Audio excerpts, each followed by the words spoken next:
On the 3rd of July, the world of football was rocked by the sudden passing of Diogo Jota, Andre Silva, and Nigeria's legendary goalkeeper, Peter Rufai, all on the same day. SC, what a sad day for football. Yeah, a sad day for football indeed. I'm losing two brothers on the same day. I'm losing a Nigerian legend. Really unfortunate that we've lost those guys to football. And yeah. Or lost those guys, not to football, but you know. Thank you for the correction. On behalf of the FA Show family, we would like to offer our condolences to their family, friends, and fans. Yeah. Essie, now let's move on to our trivia question for today and the African football stories you have for us. Yeah, without further ado, the trivia question, it stands at, it's which player holds the record for the fastest goal ever scored at the WAFCON? All right, keep watching the show to get the answer to that question now. And of course, news making headlines. Okay. We've got Florent Ibenge in there, and we've got an interesting story about your nation, Chelle. Eric Chelle. Yeah, it's going to be interesting to get into the story, but let's start on the top of it with Florent Ibenge. You know, yes. Comes in as a very astute coach. I think you know that. He's now coaching Azam. Yeah, Azam has just announced that they're going to be coached by him the next coming season, and you have to look at what he has done in terms of the teams that he's been in the national setup. You look at what he has done in the DRC space. 2015 puts them on the third place. I wanted to know the mandate for this appointment. Is it to bridge the gap between Simba and Yanga, or is it just for him to improve the team gradually? Before I get into that, let me just run you through in terms of the experience that the coach brings. You know, as I was trying to mention to you earlier on when I was saying, you look at what he has done in the national setup, in the DRC setup. In 2015, he puts them on third place in the Africa Cup of Nations. You know, 2016, he puts them as African champions. You know, and that tells you what he has done nationally.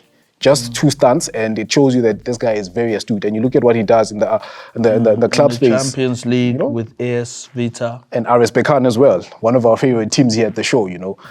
You look at what he has done at AS Vita Club. League winner 2014, 2015, 2017, and 2021. Moroccan Throne Cup, 2020 and 2021. That sends out a message to say this is an astute coach. You know, you don't look at that alone. Of course, you have to talk about the recent one, which is Al Hilal. You know, runner-up in the 2018 CAF Champions Confederation space. You know, so for me, I look at that alone and I say, you know. But is he the right coach for the job? As I said, 63 years old. As I said to you, you know, we're going to bridge the conversation. Earlier on, again, you asked me that is he going to bridge that gap that's there in the NPC Premier League in Tanzania? For me, I think the first season for him is just to feel out the team and look at the kind of players that he needs, because right now he's yet to look at the quality he has in the team. Look, the team does have quality. They've finished third in the league. And that sends out a message to say, if a team has finished third, they are trying to push, you know, but look at the points gap. 20 points gap between Yanga and Simba. That sends out a message to say he's got a lot of work on his hands. And for me, I look at that and I say, this season alone, I think he's just going to try and minimize that gap in terms of probably challenging them in terms of the cups. It begs a question mark on that. We'll have to see the quality is going to be given. Oh, SC has definitely recovered from his post-traumatic stress of watching Yanga win the championship. But moving along, the second story, Eric Chelle. Now, we're hearing stories, or rumors rather, that he's going to be coaching the Nigerian team going to the CHAN, the B-side. Is it a rumor or is it a real story? No, it is a real story. It's not a rumor, you know. And for me, I look at this. For one, I put myself in the position of somebody who's neutral and who's looking at it as a supporter. Is it good for the team? Okay, for instance, you look at the team that's at CHAN. Mostly teams that are at CHAN, of course, are taking players that are local. And when he takes the reins from a coach that has put them in that position. Daniel Ogumo, Dede. Thank you for that. And when you look at that alone, what message is the FA trying to send to the team, especially the first team? Because we're talking about a B team here.